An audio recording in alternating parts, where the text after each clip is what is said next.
Jadi pada hari itu si Nicole ini tuh pulang kerja lebih awal friend dari biasanya. Pas nyampe apartemennya, dibuka pintu dia mencium bau yang sangat menyengat gitu loh, bau pemutih. Pas dia tengok semua baju itu berserakan dan itu tuh ditumpahin sama pemutih itu friend. Berarti ada yang masuk apartemennya kan? Halo friend, assalamualaikum warahmatullahi wabarakatuh. Ketemu lagi kita ya. Yang baru join, aku mau ngucapin selamat datang di channel YouTube aku Mega Vilo. Dan yang udah ngeklik video ini, aku mau ngucapin terima kasih banyak. Sarange. And do not skip this video, karena di video kali ini kita akan merasakan sedikit greget, dikit aja ya, gak usah banyak-banyak. Yang mana di sini ada seorang wanita yang cantik jelita, tapi harus kehilangan nyawanya hanya karena dia salah jatuh cinta. Penasaran kalian kan? Jadi gimana ceritanya? Tanpa berlama-lama, skoy, masuk kita check it out. Jadi wanita ini tuh bernama Nicole Christine Leger. Jadi dia ini adalah seorang ibu tunggal yang mempunyai anak laki-laki yang bernama Trey Leger. Dan usia si Trey Leger ini tuh 17 tahun, friend. Dan usia Nicole ini sendiri 34 tahun. Dan Nicole juga dikenal sebagai wanita yang ceria gitu loh. Nicole ini besar di Dallas, friend, di Texas. Dan memang Nicole ini membesarkan anaknya seorang diri, friend. Jadi, waktu masih remaja, Nicole ini mainlah dia pacar-pacaran. Nah, di saat main pacar-pacaran ini, hamidun dia. Dan pacarnya ini nggak mau tanggung jawab, friend. Pada saat itu, usia Nicole itu 17 tahun loh. Tapi Nicole ini keren, friend. Walaupun sang pacar tidak mau bertanggung jawab, dia tidak pernah berniat untuk menyingkirkan anaknya. Dan dia membesarkan anaknya dengan penuh kasih sayang. Dan Nicole ini juga berperan sebagai ayah untuk anaknya dan juga sekaligus sebagai ibu. Nicole ini tuh bekerja di perusahaan yang bergerak di bidang investasi saham, friend. Dan dia ini sebagai penasehat investornya. Tapi di sisi lain, Nicole ini juga mempunyai cita-cita untuk menjadi seorang perawat. Nah, sambil dia bekerja, daftar tuh dia ke sekolah perawatan. Dan alhamdulillahnya lulus, friend. Tapi belum masuk ya, belum sekolah gitu. Jadi kayak masih mungkin ngurus-ngurus berkasnya aja, kan itu lama kan. Nah, dengan diterimanya dia di sekolah perawat tadi tuh kayak dia merasa tuh masa depannya itu udah mulai cerah kembali gitu loh. Dan di tengah-tengah kehappyannya dia ini, dia bertemu dengan seorang laki-laki yang bernama Michael Kevin Adams. Makin sempurna lah itu kebahagiaannya kan, udah mah dia diterima di sekolahan perawat tadi, terus dia bertemu dengan laki-laki yang dia idam-idamkan selama ini gitu. Dan di mata Nicole, Michael ini adalah sosok laki-laki yang memang sangat romantis gitu, baik hati dan mempunyai pribadi yang baik pula. Selalu memperlakukan si Nicole ini tuh kayak ratu, friend. Dan Michael adalah sosok laki-laki yang sangat bertanggung jawab di mata Nicole ini. Nah, kalau gitu mulai kita kenalan nih ya. Kenalan kita dulu sama yang namanya Michael Kevin Adams ini. Masuk. Laki-laki ini bernama Michael Kevin Adams, friend. Jadi kita panggil Michael aja biar enak ya. Usia Michael ini tuh 53 tahun, friend. Memang terlihat sangat jauh ya dengan usianya si Nicole ini. Tapi ya udah apa-apa.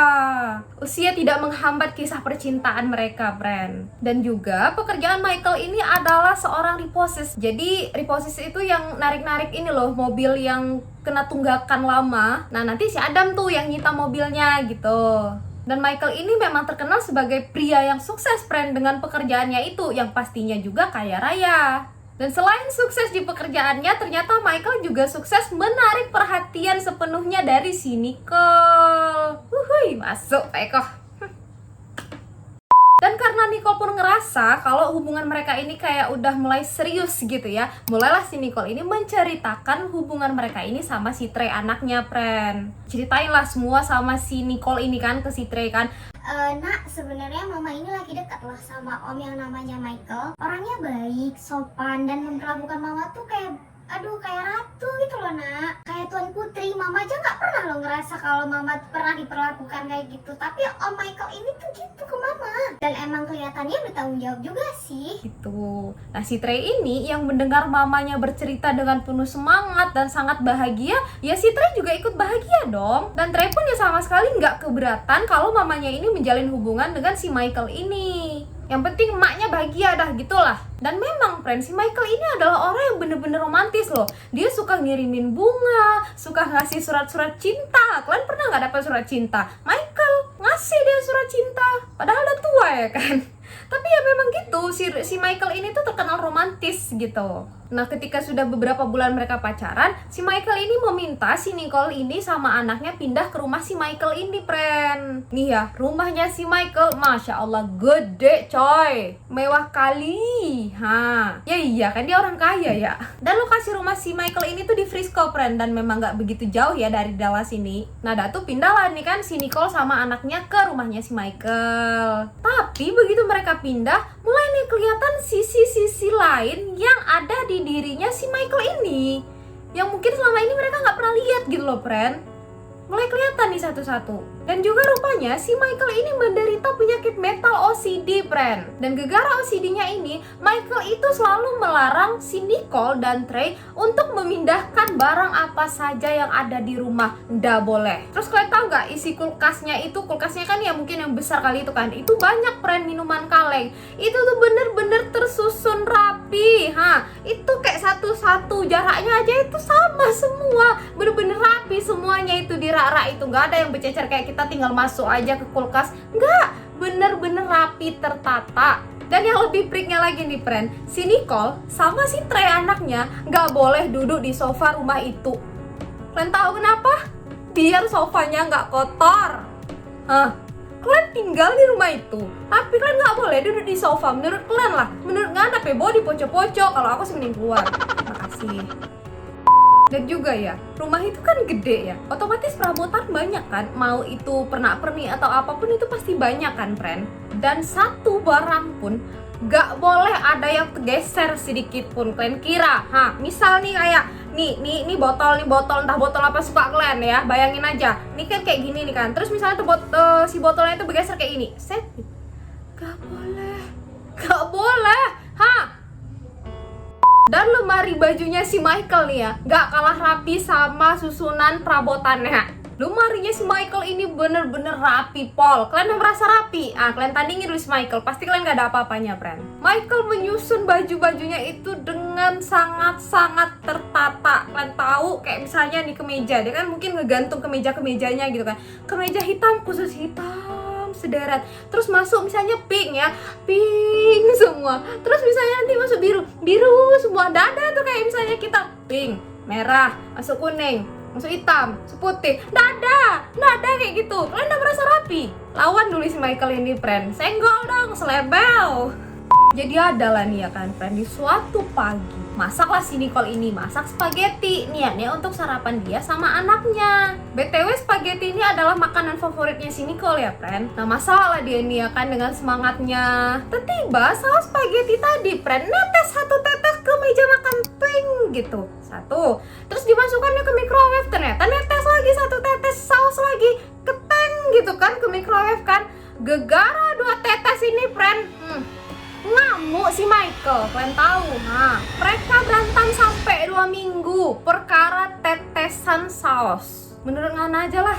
Dan yang ngerinya lagi, si Michael ini kalau ngomong kasar kali loh, keluar semua sampah serapah. Sumpah serapahnya. 2 bulan aja, friend, mereka tinggal di rumahnya si Michael ini. Udah nggak sanggup si Nicole sama anaknya tuh, nggak sanggup. Dan akhirnya Nicole pun memutuskan untuk pindah dari rumah itu, friend, dan memutuskan untuk tidak berhubungan lagi sama si Michael. Nah, pindah tuh kan, friend, orang si Nicole sama anaknya ini kan. Nah, nggak beberapa lama datang nih si Michael nih ngedatengin si Nicole. Kalian tahu mau ngapain? Dilamarnya si Nicole ini ya kan. Ngomong lah dia, sayang, aku menyesal sudah membuatmu kecewa. I'm so sorry. Will you marry me? Gitu.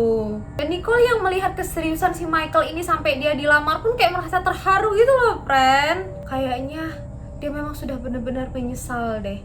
Pasti setelah ini dia berubah. Gitulah batin si Nicole ini ya kan. Diterimanya lah itu, friend, lamarannya si Michael ini. Tunanganlah mereka. Pindah lagi lah si Nicole ini ke rumahnya si Michael. Udah pindah nih kan, baru nih, friend, tunangan pun mereka baru bentar. Entah ada kejadian apa, tiba-tiba mereka perang sengit lagi, friend. Pertarungan kembali terjadi. Si Nicole ini pun udah jadi muak ya kan. Dilepaskannya cincin tunangannya. Katanya kan gigi lagi dia. Untuk kedua kalinya mereka kembali berpisah. Nah, setelah dari situ si Nicole sama si Trey ini lebih memilih untuk tinggal di apartemen, friend. Jadi mereka menyewa apartemen gitulah. Berarti udah tentram lah ini ya kan hidupnya si Nicole sama si Trey ini. Enggak, sayang. Inilah awal mulanya teror dimulai. Jadi Nicole ini tuh punya anjing peliharaan gitu, friend. Nah, waktu itu mereka ini keluar, si Nicole sama anaknya ini kan, pergilah dia keluar, otomatis kan pintu dikunci tuh, pintu apartemen kan. Dan di dalam pintu apartemen, di dalam apartemen itu tuh ada anjingnya mereka. Nah, pergilah mereka tuh kan, nggak tahu kenapa tiba-tiba anjingnya tadi keluar, friend. Menghilang anjingnya tadi. Dan 2 hari kemudian mereka melihat kalau anjingnya tadi sudah meninggoy ditabrak yang entah siapa orangnya. 1 ya. Lanjut ya besoknya. Jadi pada hari itu si Nicole ini tuh pulang kerja lebih awal, friend, dari biasanya. Pas nyampe apartemennya, dibuka pintu, dia mencium bau yang sangat menyengat gitu loh, bau pemutih. Pas dia tengok, semua baju tuh berseraan dan itu tuh ditumpahin sama pemutih itu, friend. Berarti ada yang masuk apartemennya kan? Terus mobilnya si Nicole yang lagi terparkir di tempat parkir bawah apartemen terbakar, friend. Hangus, lenyap sudah. Dan pada saat itu si Nicole ini curiganya langsung ke si Michael. Ya karena siapa lagi gitu loh yang memang gak mau melepaskan mereka kan. Nah, diteleponnya lah itu si Michael ini untuk meminta ganti mobil. Michael yang dihubungi kayak gitu ya, gercep lah ya kan, dia datang nih kan, oh kekasihku menungguku gitu kan. Langsung lah dia cepat ya, ini tuh langsung dia bawa mobil ya kan. Langsung lah dia menjumpai si Nicole ini. Pas nyampe ya kan, pas ditengoknya lah ini si Nicole kan yang udah panik kayak mana gitu. Langsung dia, kamu kenapa sayang? Mobil kamu gak bisa kebakar kayak gini, ya ampun gitu. Otados lah dia ini ya kan, friend. Nih buat yang gak tahu otados itu apa, catat ya, catat. Wajah tanpa dosa. Kalian harus tahu nih bahasa-bahasa gaul anak Sumatera nih, biar kalian jadi anak gaul Sumatera gitu. Ya imen. Sigap lah si Michael ini akan langsung dibeliannya nih mobil baru untuk si Nicole ini, biar kayak laki gitu kan, yang selalu siap siaga ketika dibutuhkan, biar kembali mendapatkan perhatian penuh dari si Nicole ini. Dan pada tanggal 4 Maret 2013 datang nih si Nicole ke rumahnya si Michael untuk mengambil barang-barang yang tersisa, maksudnya barang-barang mereka yang ketinggalan. Dan melihat kedatangan si Nicole ini, Michael pun langsung what? Datang deh gitu.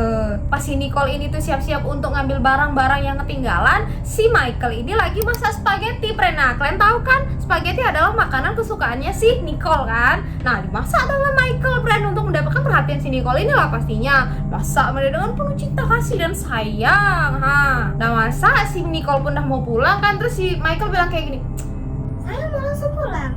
Jangan dong, ini aku udah masak spaghetti enak khusus buat kamu lah. Aku tahu kamu suka banget sama spaghetti, makanya aku masak gitu. Nah, Nicole yang melihat dimasakin sama spaghetti tersentuh lah dia kan kayak, oh my god, aku dimasakin spaghetti, itu kan makanan kesukaan aku gitu. Gak bisa lah dia nolak. Bisa, maksudnya kayak ya dia nggak tega nolak gitu loh. Mungkin dia pun memikirkan kayak, udah capek-capek lah sini, siapa namanya tadi, Michael ini masak untuk aku, masa aku tolak gitu. Nah, makan siang lah mereka sama-sama tuh ya kan berdua. Cuca. 1 suapan, enak, friend, spagettinya. Ya Allah, motor. Suapan kedua masih enak, Wak, ya kan. Suapan ketiga kok agak gimana ya, pusing gitu kan. Suapan keempat kok lemes. Suapan kelima lah tak tergeletak. Menurut pengakuannya Nicole, ini tuh ada rekaman suaranya ya, friend, dan mohon maaf aku tidak bisa masukin ke sini. Kalau kalian mau silahkan cari di YouTube, banyak bertebaran. Tapi mohon maaf aku memang nggak bisa masukin ke sini ya. Jadi lebih kurang isinya kayak gini, friend. Pada saat dia semakin lemas dan semakin lemas itu, ditarik tuh sama si Michael dia ke bawah. Kan dia di kursi gitu kan, ditaruh ke bawah.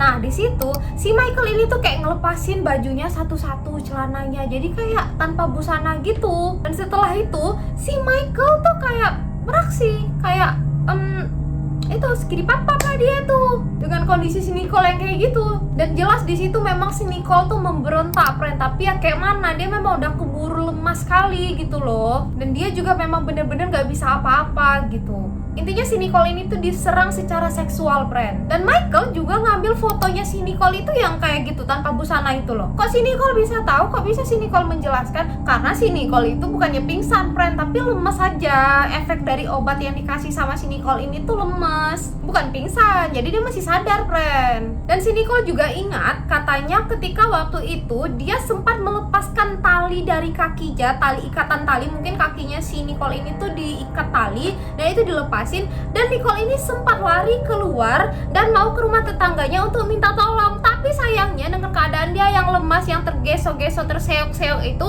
dikejar lagi sama si Michael, dapat ditarik lagi ke dalam. Dan kalian tahu karena dia udah pernah lari dan akhirnya ketangkep lagi, makin kenceng ikatan-ikatan yang dikasih sama si Michael ini, friend. Dah gitu nih rambutnya si Nicole ini kayak dijambak gitu kan, dan itu dipotong asal sama si Michael, friend. Kalian kira lah itu. Dan pada saat itu si Nicole ini tuh berusaha tenang gitu loh, pengen untuk mencari cara. Dan terus tiba-tiba dia ingat kalau si Michael ini tuh punya penyakit mental kan. Akhirnya dia tuh mencoba untuk berkata lembut, berkata enak, dan kayak ngomong pelan sambil merayu gitu loh, berharap kalau si Michael ini tuh bisa luluh gitu, friend. Dia bilang kan, "Kamu mau ngapain aku? Sesudah kamu siksa kayak gini, kamu mau ngebunuh aku, tah? Aku juga nggak tahu sekarang aku tuh ngapain." "Ya udah, coba kamu tenang dulu, tenangin diri kamu dulu. Kamu cuma butuh terapi aja. Kita bisa tanganin ini sama-sama. Kita bisa hadapi ini sama-sama, Michael." nah mulai tenang tuh, friend, si Michael digituin. Dibilang lagi lah sama si Nicole ini kan, "Tenang aja, kamu kalau misalnya lepasin aku nggak akan bilang ke siapa-siapa kalau kamu tuh udah nyakitin aku atau apapun yang kamu lakukan ke aku nggak akan bilang siapa-siapa, percayalah." Nah gitu kan, pokoknya si Nicole ini tuh selalu berusaha untuk terlihat tenang gitu, biar si Michael ini juga tenang. Dan berhasil, friend. Dilepasin sama si Michael ini tuh ikatan-ikatannya si Nicole ini kan. Dan Nicole ini pun dibolehin pergi sama si Michael, friend. Begitu lepas, si Nicole ini pun langsung lah ya kan ngelaporin ke kantor polisi. Ya kali kayak gitu orang gila dibiarin kan. Dilaporkan ini sama polisi. Dan dia di situ bercerita dengan salah satu detektif yang bernama Scott Greer. Ceritanya nih semua sama si Scott Greer ini, friend, tapi di situ melalui suara. Itulah rekamannya yang aku bilang tadi, yang aku singkat tadi. Ada di YouTube, kalian kalau mendengar ada, cari aja lah. Nah keesokan harinya, begitu laporan si Nicole ini masuk ke kantor polisi, nih polisi langsung mendatangi rumahnya si Michael. Dan kalian tahu pas nyampe rumah si Michael ini, pas digeledah, ada semua barang bukti, friend. Ada tali untuk ngikat si Nicole tadi, ada lakban, friend, dan sisa rambut Nicole yang dipotong asal tadi sama si Michael tuh masih ada di situ. Dan ada satu botol saus yang untuk spaghetti tadi, isinya itu udah dikasih obat tidur. Makanya itulah si Nicole tadi sampai lemes. Dan what? Barang bukti lengkap kan, friend? Tapi Michael tetap menyangkal semua tuduhan itu, friend. Ndang aku dia. Dia bahkan siap memberikan sampel DNA-nya dan bersedia membayar jaminan penangguhan penahanan. Dan Nicole yang tahu kalau akan ada kemungkinan si Michael ini lepas, ketakutan sendirilah dia. Pasti incaran si Michael ini kan, si Nicole ini. Pada saat itu ceritalah ini kan si Nicole ini sama sahabatnya, friend, salah satu sahabat dekatnya lah gitu. Rupanya dia sama sahabatnya ini kayak punya kisah 11-12 lah ya, hampir sama, friend. Si sahabat ini juga pernah mengalami situasi yang kayak si Nicole rasakan sekarang. Dan saran dari sahabatnya ini, dia bilang kayak gini, kau harus jauh, sejauh-jauh mungkin dari si Michael ini. Maksudnya kayak pindah kemana gitu loh, biar kalian tuh gak ketemu lagi. Selagi kalian dekat, hidupmu dalam bahaya. Itu saran dari si temannya ini. Akhirnya Nicole ini memutuskan untuk pindah, friend, ke Melissa. Jarak antara tempat tinggalnya si Michael ke Melissa ini tuh 33 km, friend. Dan kepindahannya si Nicole ini tuh dibantulah sama temennya ini, yang sahabatnya tadi, friend. Bahkan rumah yang disewa sama si Nicole tadi itu bukan pakai atas nama si Nicole tuh, pakai atas nama sahabatnya ini, biar maksudnya nggak kelacak gitu loh kalau misalnya sewaktu-waktu si Michael ini tuh mencari si Nicole. Dah pindah lah dia nih kan, habis itu tenang hidupnya Mega. Enggak sayang. Dari sinilah hidupnya si Nicole semakin kacau dan teror pun dimulai kembali. Tiba-tiba ada paket di depan rumahnya si Nicole yang isinya kalian tahu apa? Ada kain, terus di atasnya itu ada borgol. Ditaruh depan rumahnya si Nicole gitu aja. Dan asal kalian tahu, rupanya kepindahan si Nicole ini tetap diketahui sama si Michael, friend. Ih, horor kali gak sih? Kok Michael bisa tahu rumahnya? Kan udah gak atas namanya si Nicole. Iya betul, tapi kalian ingat kan, pekerjaan si Michael ini adalah yang nyita-nyita mobil yang gak kebayar itu kan, yang nunggak itu kan. Ya memang keahlian dia untuk melacak-lacak keberadaan orang ini, friend. Dan asal kalian tahu, itu ternyata GPS udah ada di dalam mobilnya si Nicole. Nggak tahu itu dari mana. Kayaknya ini tebakan aku. Kalian tahu nggak ya waktu kejadian kebakaran itu kan mobilnya dibeliin sama si Nicole baru kan? Si Michael baru kan? Nah kayaknya di situ dia juga udah mulai pasang si GPS ini biar dia bisa melacak kemanapun si Nicole ini pergi kayaknya. Tapi ada keterangan lain kalau GPS ini tuh dipasang ke mobilnya si Nicole setelah kepindahannya itu, bukan dari awal dia beliin tuh, enggak. Jadi nggak tahu aku yang mana yang benar. Intinya si Michael ini selalu tahu kemanapun si Nicole pergi dah. Dan rupanya lagi si Michael ini tuh tahu friend kalau si Nicole ini punya kekasih baru. Kalian ingat nggak yang detektif tadi yang bernama Scott Greer? Itu mereka pacaran rupanya. Setelah curhat-curhatan, makin ngamuk lah si Michael ini pas tahu kan. Nah, masuk kita ke tanggal 9 September 2013. Jadi paginya, ya seperti biasa lah ya kan, pergilah si Trey ini ke sekolah, terus pamitan sama mamanya, "Ma, aku pergi ya," gitu, dadah, kecup-kecup gitu kan, cipika-cipiki, pergi dia. Dan sepulangnya Trey dari sekolahnya, ditengoknya nih kan, kok pintu rumahku nih nggak terkunci, kata dia. Nah, masuklah dia nih kan, karena nggak terkunci tadi kan, masuk dia, dicarinya mamanya, dipanggilnya mamanya, Ma, mama di mana, Ma? Aku pulang. Pergi dia ke dapur, nggak ada, kosong. Di ruang tamu nggak ada, kosong. Nah, dicarinya lah ke kamar mamanya, diketok lah sama dia. Ma, udah pulang aku, Mama, gitu Kan, karena nggak ada jawaban, diintip sama si Trey. Kalian tau gak, pintu yang di celah-celah bawah pintu itu, diintip sama si Trey dari bawah kayak gini. Ditengoknya ada kaki mamanya. Kayak mana maksudnya tuh? Jadi gini, jangan panik. Jadi ini kan tempat tidur nih. Ini tempat tidur, mungkin tempat tidurnya itu yang tinggi gitu loh, mungkin yang entah berapa senti nggak tahu lah aku kan. Nah, kaki mamanya itu kayak lagi rebahan gini. Ini kaki mamanya gini. Ini ya, ini kaki mamanya. Nah, badan mamanya tuh tergeletak ke kasur. Nah, ditengok dari bawah apa itu namanya tadi, pintu kan kelihatan tuh kayak gini. Kayak gini lah posisinya ya. Bayangkan. Nah, diketok kan tuh sama si Trey lagi kan, ma gitu kan. Tetap nggak ada sautan loh. Makin bingung lah si Trey ini, kenapa mama aku ini ada di dalam tapi kok nggak buka pintu gitu. Nah, karena nggak ada jawaban juga dari mamanya, akhirnya didobrak friend sama si Trey, dor gitu kan, udah tuh buka. Ditengoknya mamanya tergeletak udah bergelimangan darah dan dalam keadaan tanpa busana. Ya Allah, kayak mana perasaan si Trey ini woi. Dan si Trey pun sambil menggigil nih kan, diambilnya HP, di teleponnya 911. Dan sesegera mungkin polisi pun langsung nyampe nih friend ke lokasi. Dan pada saat itu polisi juga menyatakan bahwa kematian si Nicole ini karena diakibatkan tembakan di bagian wajahnya 2 kali. Nah, digeledah nih kan semua rumah kan, ada ditemukan 2 kondom yang udah kepake gitu friend, tapi dari 2 orang yang berbeda nih. Dan yang dicurigai pertama kali ya siapa lagi kalau bukan Michael kan.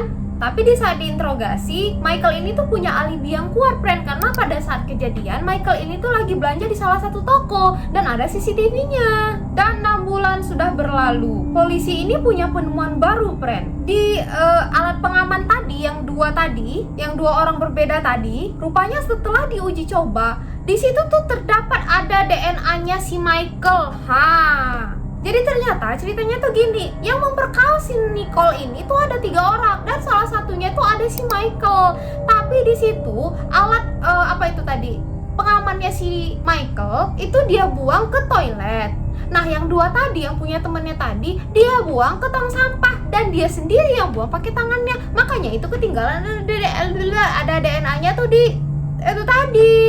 Ketahuan lah. Memang ya sepandai-pandainya tupai melompat jatuh juga kau Michael kan. Pun polisi juga nemuin nih friend, tahu nggak kalian pistol yang nembak si Nicole tadi cocok sama pistol yang si Michael punya. Dan polisi itu tuh nemuin pistol itu tuh di rumahnya si Michael. Udah nggak bisa ngelak kan. Terus kalian pasti mikir kan, ini si Scott Greer yang pacarnya si Nicole tadi tuh kemana? Padahal dia ini detektif gitu kan. At least dia pasti yang meminta keadilan lah atas kematian pacarnya gitu. Rupanya Scott Greer ini sudah mengundurkan diri dari pekerjaannya itu, friend. Jadi dia udah nggak jadi detektif di kepolisian itu. Kenapa? Karena sedih dia meninggal si Nicole.